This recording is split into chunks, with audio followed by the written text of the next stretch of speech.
A continuación, Medicina Ecológica.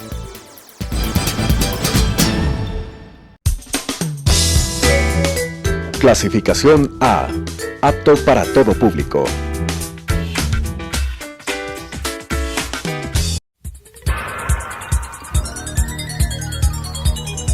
Las opiniones vertidas en este espacio por la producción y dirección del programa son de exclusiva responsabilidad de sus autores y de quienes intervienen en ellos.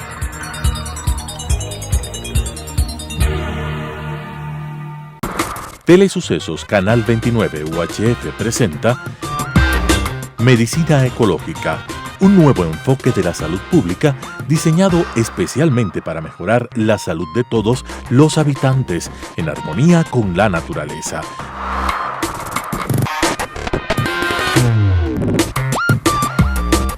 Con la conducción del Dr. Walter Mena Ordóñez. Medicina Ecológica.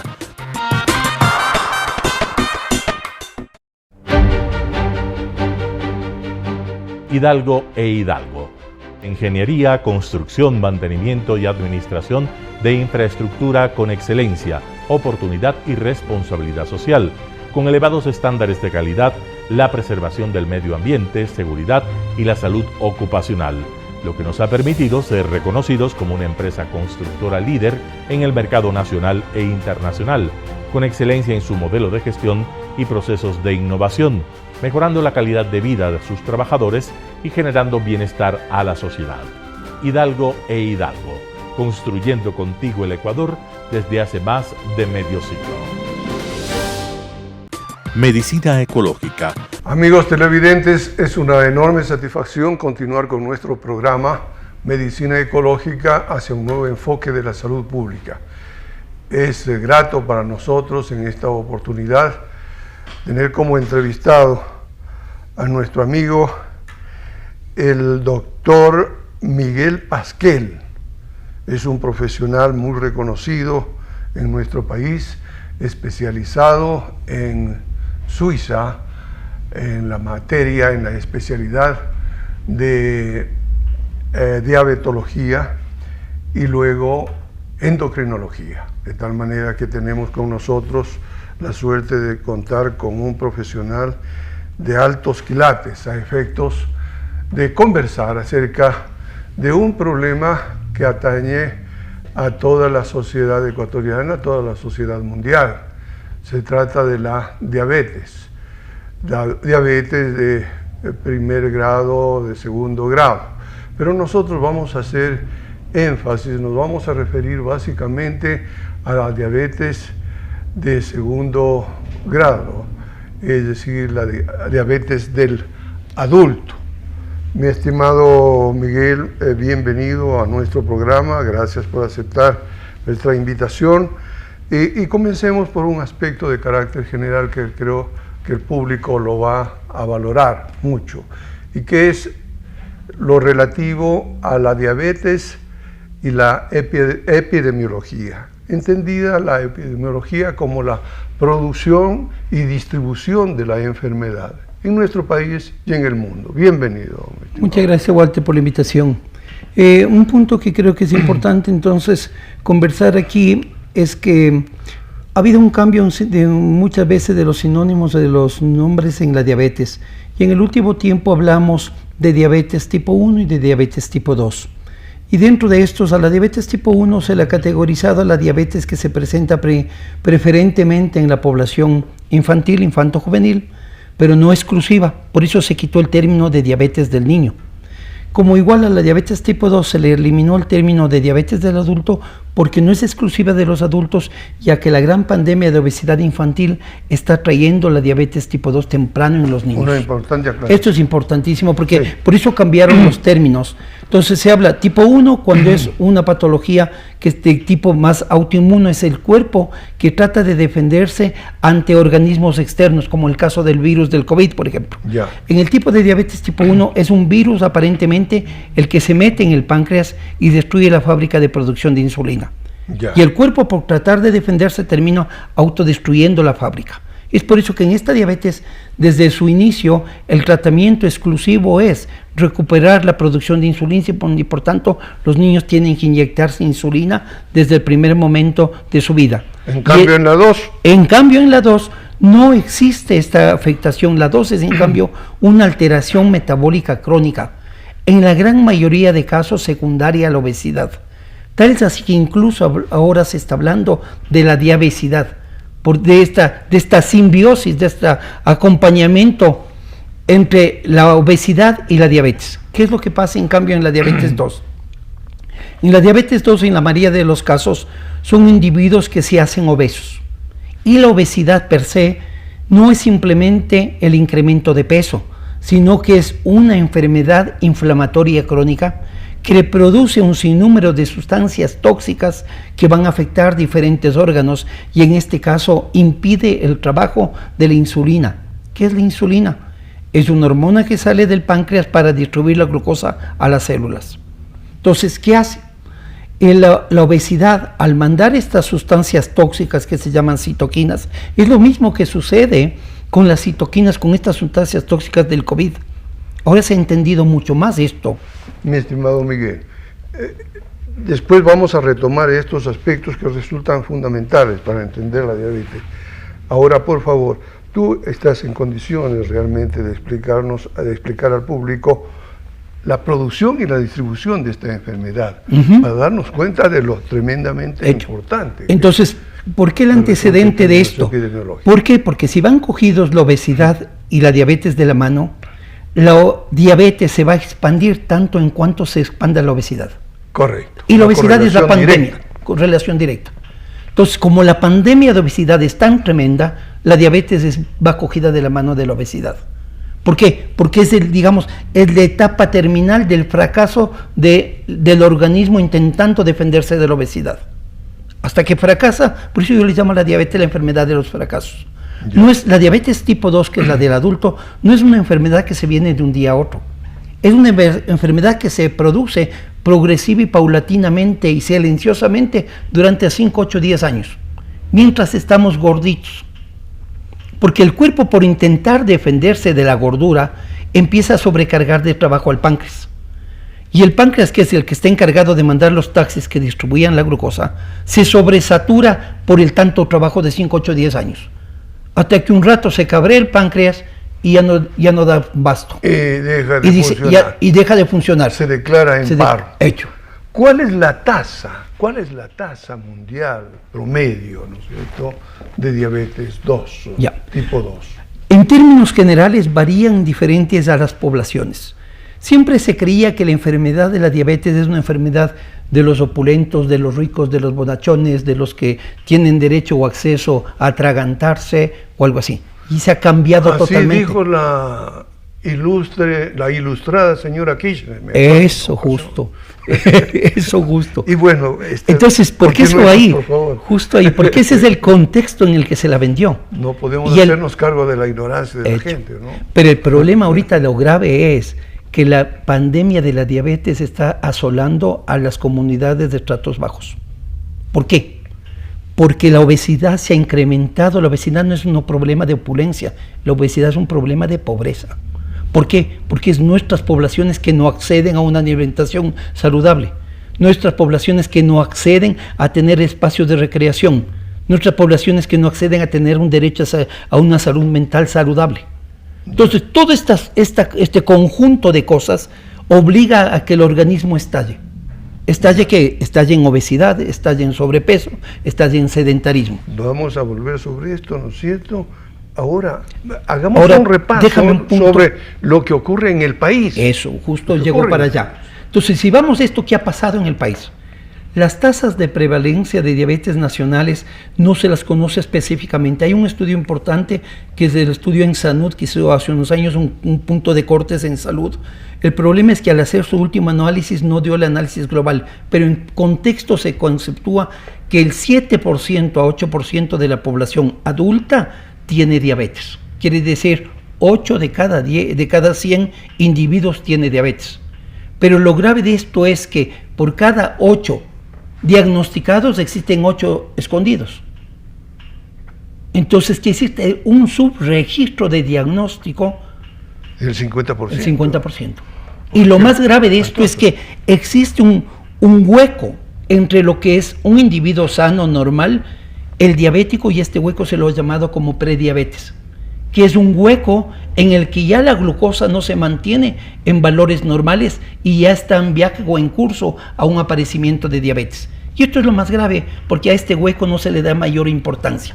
Si tienes un poquito subido la glucosa, no te está pasando, cuídate un pite.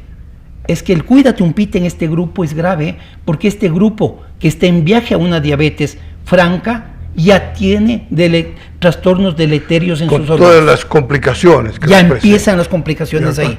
A propósito de esto, ¿no es cierto? Y teniendo en cuenta los aspectos fisiopatológicos, etiológicos de esta enfermedad, ¿cómo nos explicarías ese eje hipófisis, páncreas, tiroides y en general el aparato endocrino, el sistema endocrino en el aparecimiento de esta enfermedad? Entonces el sistema endocrino, como no es cierto, como lo conocemos, el sistema endocrino es un eje de control de todas las funciones, con mensajes directos e indirectos a todos los órganos, en forma concatenada, tanto para la estabilidad como para la emergencia. Entonces actúa ante las necesidades. Entonces si tengo, ¿por qué el gato se encorva para correr? Porque tiene dos posibilidades, o corre o lucha. Entonces el estrés, el gato que se encorva, tiene que generar un taquicardia, angustia, lo que quiera, pero son las hormonas que están permitiéndole que este mecanismo se active. ¿Para qué? ¿Para la pelea o para la fuga? Y este es el mecanismo que en los humanos, entre comillas, educados, nos ha impedido salir corriendo o pelear, porque nos hemos acostumbrado a vivir en estrés crónico. Entonces estamos hiperactivados todo el tiempo, sin capacidad de desgaste.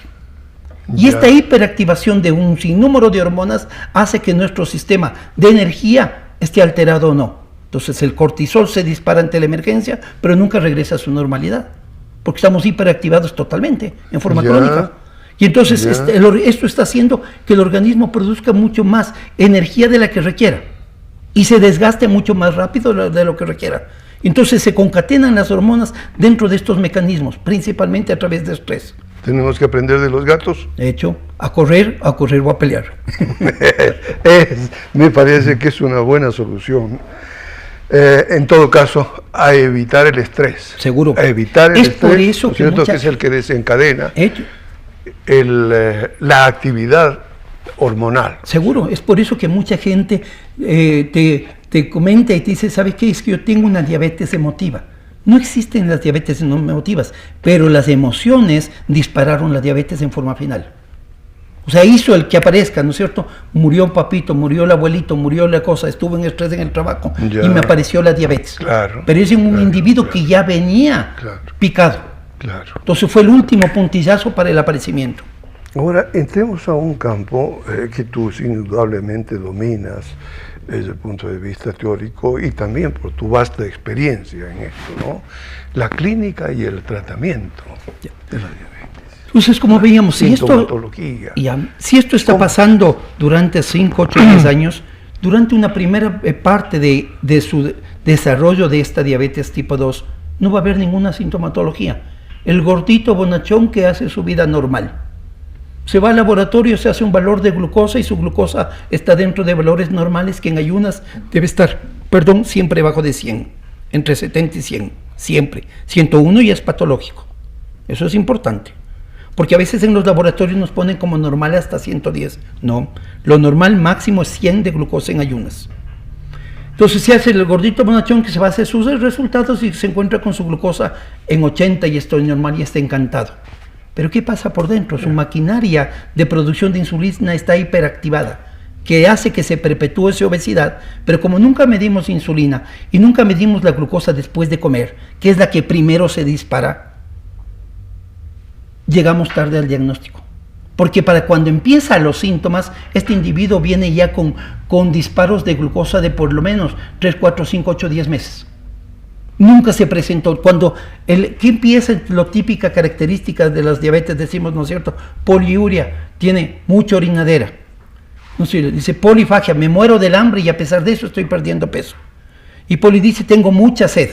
Entonces estos mecanismos se activan ya cuando la glucosa ha pasado alta durante 4, 5, 8, 6, 8, 10 semanas. ¿Por qué? Porque cuando el azúcar sube, el organismo no es tonto. Al darse cuenta que el azúcar es tóxica, ¿qué hace? Abre un grifo y empieza a desaguar azúcar por la orina. Y esa es la orinadera, intentando trapear el azúcar alta. Ya. Y como me estoy deshidratando, que me da sed, ¿para qué? Para seguir trapeando. Pero a pesar que sigo comiendo, me estoy autoconsumiendo. Y muchas veces, principalmente las damitas, están encantadas que están bajando de peso sin hacer nada. Pero lo que están es consumiendo su cuerpo y sus músculos. ¿Por qué? Porque el cuerpo, como no le llega comida, está autoconsumiéndose sus músculos. Esto está ahí, esto está activado como mecanismo de defensa que termina dando daño. Entonces, muchas veces recién ahí vamos al laboratorio a hacernos un control de glucosa y nos encontramos que la glucosa está elevada. ¿Qué es elevado? Cuando la glucosa pasa de 126, eso ya es diabetes. No es pites de diabetes, ya es diabetes. Entonces, glucosa normal menos de 100, glucosa sobre 126. Por ocasiones repetidas, eso es diabetes. ¿Y la glucosa glicosilada en ese caso? Hecho. La glucosa glicosilada, este es un examen que nace en los años 80. ¿Por qué? Porque la glucosa es tan variable. Yo me mido en la mañana y tengo 80 y en la tarde tengo 300. ¿Por qué? Porque en la mañana estoy en ayunas, pasé durmiendo, pero con el estrés del día, con lo que a mí se me disparó la glucosa en el día. Entonces, este examen que se llama hemoglobina glicosilada no es más allá del azúcar que se pega durante los últimos 3 meses a la hemoglobina que está viviendo dentro del glóbulo rojo.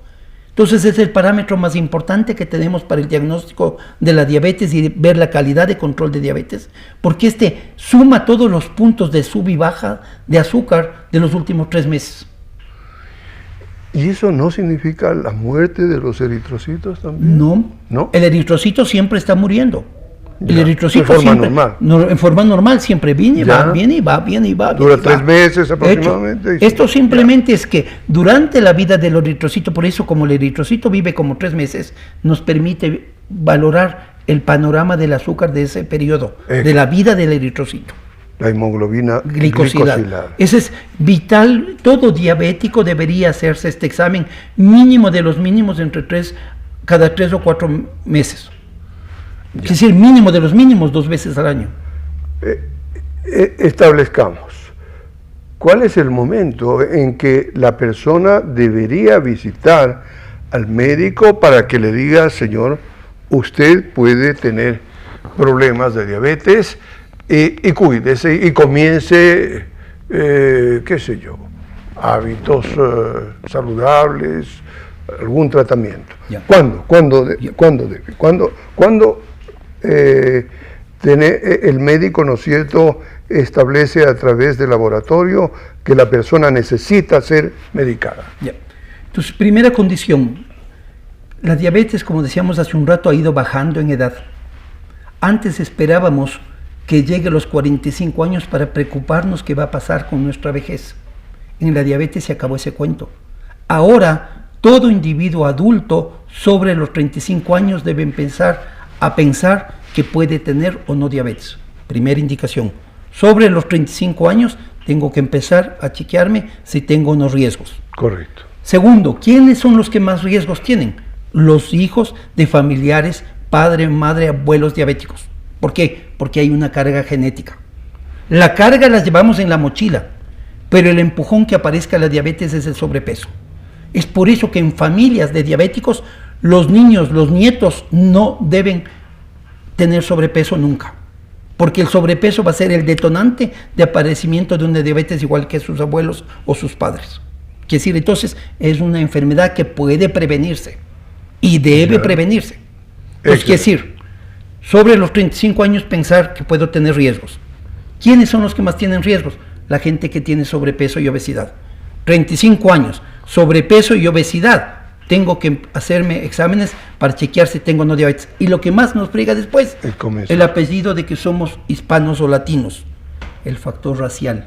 Somos un grupo de predominancia de riesgo de diabetes.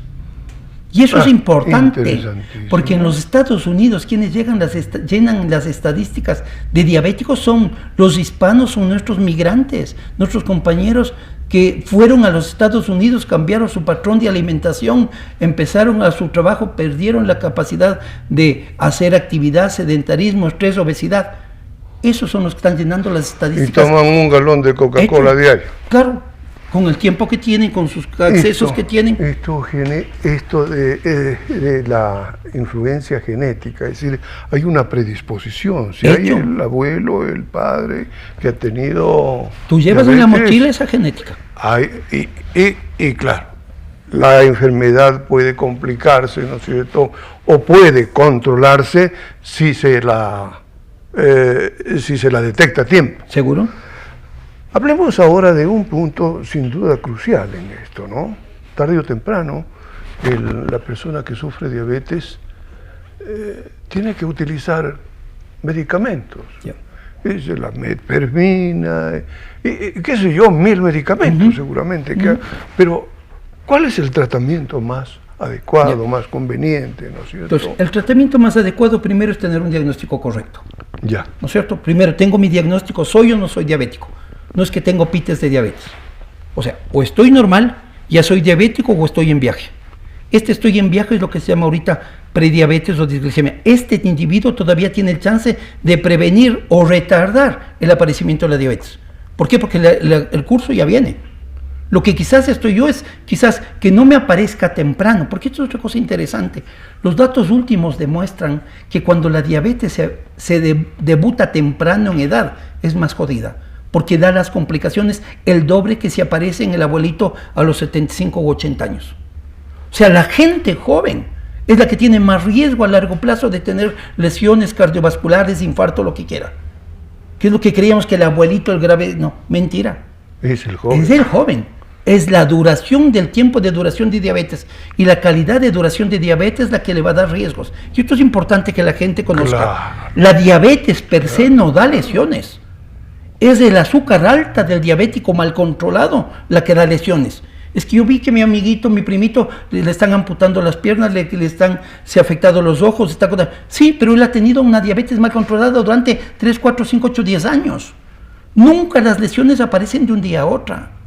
Entonces, correcto. Primer concepto es, entonces, si yo tengo diabetes, tengo que entenderlo, que mi diabetes no me da lesiones, sino mi mal control de diabetes. Si soy diabético, lo que voy a buscar es tratar de mantener mis valores de glucosa lo más cercano a lo normal en forma permanente. Si estoy así, no tengo riesgo de lesiones. Eso es vital de entenderlo. Perfectamente. Ahora pasemos a un asunto sin duda crucial, y creo que es el motivo de este programa. Nosotros como medicina ecológica siempre entendemos que la salud es un producto social resultante de una buena relación con el medio ambiente y la naturaleza. Y entonces, en esta línea, ¿cómo prevenimos? ¿Cómo prevenimos tú ya has adelantado algunos aspectos, nos comunican que se nos ha terminado el tiempo, pero haznos un resumen. ¿Cómo prevenimos? ¿Cómo evitar, ¿no es cierto?, llegar al médico, en definitiva, sin que esto signifique quitarte la clientela? No, seguro es que la prevención... ¿Cómo definirías tú esta parte de salud pública? Yo diría dos contextos, la responsabilidad individual y la responsabilidad social. La responsabilidad individual es que yo soy un individuo que tengo diabetes y tengo que velar por mi salud, por mi familia y por el contexto de los que vienen atrás. ¿Por qué? Porque si soy un diabético irresponsable, no me manejo bien, la carga social, económica, familiar va a ser muy alta. No para mí, sino para mi familia. Entonces mi responsabilidad es conmigo mismo. Pero la otra es responsabilidad social, que es el ambiente que debe dar la sociedad para que el individuo pueda hacer actividad física. Decimos, vaya, salga a trotar. Con la situación de violencia que tenemos, ¿dónde sales a trotar si no hay espacios saludables? Vaya y compre y viva saludable cuando los costos de salud, de alimentación y de acceso son totalmente imposibles para la gran mayoría de la gente. Vaya, mida si la glucosa cuando las tiras reactivas hasta recientemente tenían IVA en este país. Entonces, ¿cómo le estamos dando un ambiente social adecuado para que el individuo pueda actuar? Yo voy a quedarme con esto último que has expresado en forma clara y precisa, ¿no? Yo creo que hay 3 palabras, ¿no es cierto?, en salud pública y diabetes: alimentación, ejercicio y terapia. Y estrés. Responsabilidad individual. Sí. Más allá de lo que puede hacer el médico, puede hacer los servicios de salud, la responsabilidad personal en torno a este gravísimo problema de salud pública, ciertamente. Con esto queremos agradecerle a Miguel, a ustedes, amigos televidentes, y a nuestros auspiciantes, Hidalgo Constructores. Muchas gracias y hasta la próxima oportunidad. Medicina ecológica. Hidalgo e Hidalgo. Ingeniería, construcción, mantenimiento y administración de infraestructura con excelencia, oportunidad y responsabilidad social, con elevados estándares de calidad, la preservación del medio ambiente, seguridad y la salud ocupacional, lo que nos ha permitido ser reconocidos como una empresa constructora líder en el mercado nacional e internacional, con excelencia en su modelo de gestión y procesos de innovación, mejorando la calidad de vida de sus trabajadores y generando bienestar a la sociedad. Hidalgo e Hidalgo, construyendo contigo el Ecuador desde hace más de medio siglo.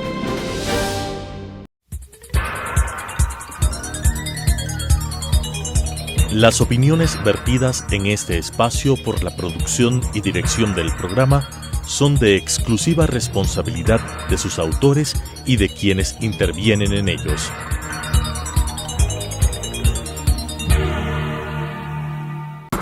Telesucesos Canal 29 UHF presentó Medicina Ecológica, un nuevo enfoque de la salud pública diseñado especialmente para mejorar la salud de todos los habitantes en armonía con la naturaleza.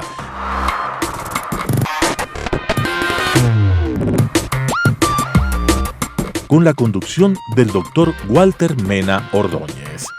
Medicina Ecológica,